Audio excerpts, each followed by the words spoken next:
Assalamualaikum warahmatullahi wabarakatuh. Apa kabarnya teman-teman? Semoga selalu sehat nih dan juga diberikan kelancaran dalam semua aktivitasnya setiap hari.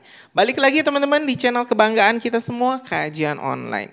Nah, beberapa waktu yang lalu ada sekelompok orang yang takut, yang menyebarkan sebuah isu atau opini menyebut bahwa Pak Prabowo berusaha untuk mengembalikan kepemimpinan atau kediktatoran era Orde Baru. Kita tahu teman-teman, ini Presiden kedua Republik Indonesia, Pak Soeharto memang memimpin Indonesia kurang lebih mungkin 32 tahun dan itu saya akui adalah waktu yang terlalu lama bagi seseorang memimpin Indonesia dan alhasil ya kekuasaan itu terlalu berat untuk bisa dilepaskan. Dan sejumlah kelompok ini menuduh Pak Prabowo ingin kembali berkuasa seperti Pak Harto dulu. Hari ini Pak Prabowo pun menjawab tuduhan-tuduhan tersebut. Kelompok-kelompok sakit hati, kelompok-kelompok iri, dengki, dan para pendendam memang tidak akan pernah istirahat. Kalau misalnya Pak Prabowo belum ditumbangkan, Mas Gibran belum dimaksudkan.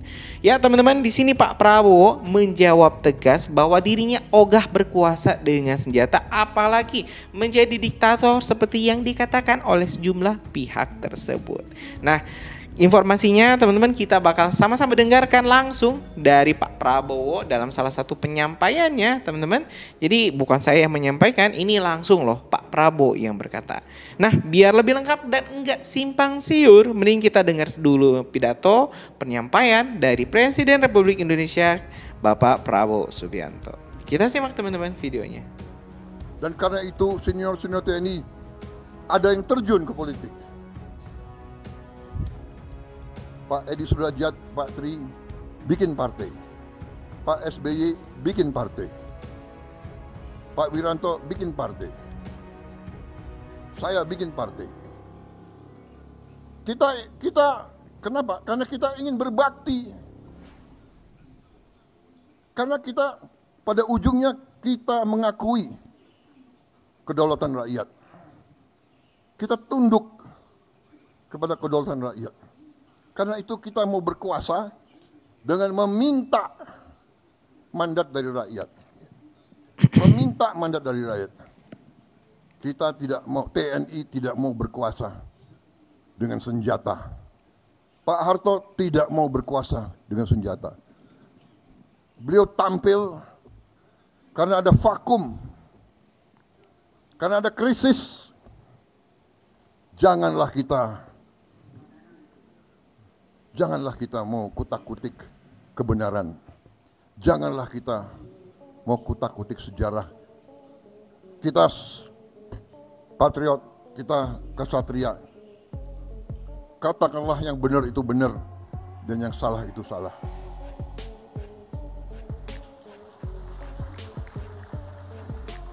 Semua pemimpin berjasa.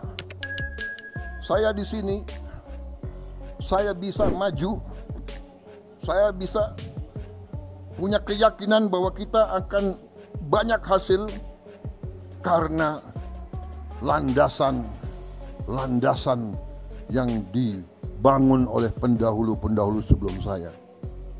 Kita harus akui itu. Nggak mungkin kita membangun dalam 5 tahun, dalam 10 tahun. Tidak ada negara yang dibangun dalam 10 tahun. Tapi apa yang dilahirkan oleh presiden-presiden kita, dan tidak hanya presiden, membangun bangsa itu tidak hanya 1-2 orang. Jadi saudara-saudara, apa yang saya ingin sampaikan? Saya ingin sampaikan bahwa kita sebagai purnawirawan dari segi kedinasan, benar kita sudah menyerahkan kepada generasi selanjutnya. Tapi sebagai patriot, sebagai warga negara, kalau kita masih punya kemampuan, kalau kita masih punya semangat, kalau kita masih punya sesuatu yang bisa kita sumbangkan kepada negara dan bangsa, ya kita harus menyumbang apa yang kita bisa sumbangkan. Karena itu saudara-saudara,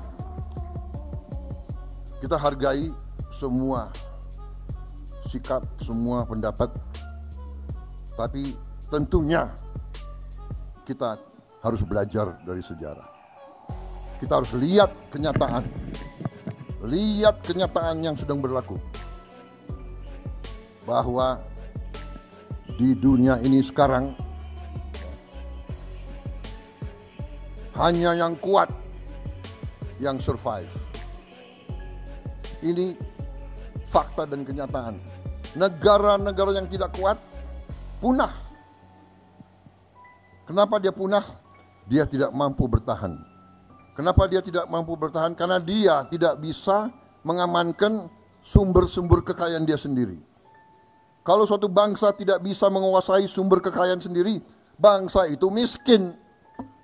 Sangat sederhana. Saudara-saudara sekalian. Dan kita harus mengerti, mantan prajurit ini harus mengerti.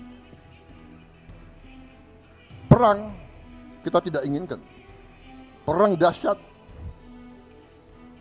Tapi kadang-kadang kita dipaksa untuk perang. Kita dipaksa. Kalau kita tidak berani ambil keputusan untuk perang, tidak kita merdeka. Karena Belanda tidak mau memberi kemerdekaan kepada kita. Sama sekarang. Kita lihat apa yang terjadi di dunia ini. Yang kuat akan memaksa yang lemah. Karena itu saudara-saudara, saya sampaikan di mana-mana, kita harus sadar bahwa Indonesia selalu akan diganggu dan sedang diganggu. Kita tidak mau ganggu bangsa lain, tapi bangsa lain mengganggu kita. Kenapa? Karena kita kaya. Kita punya nikel terbesar di dunia. Kita punya boksit ke-6 terbesar di dunia. Kelapa sawit kita terbesar di dunia.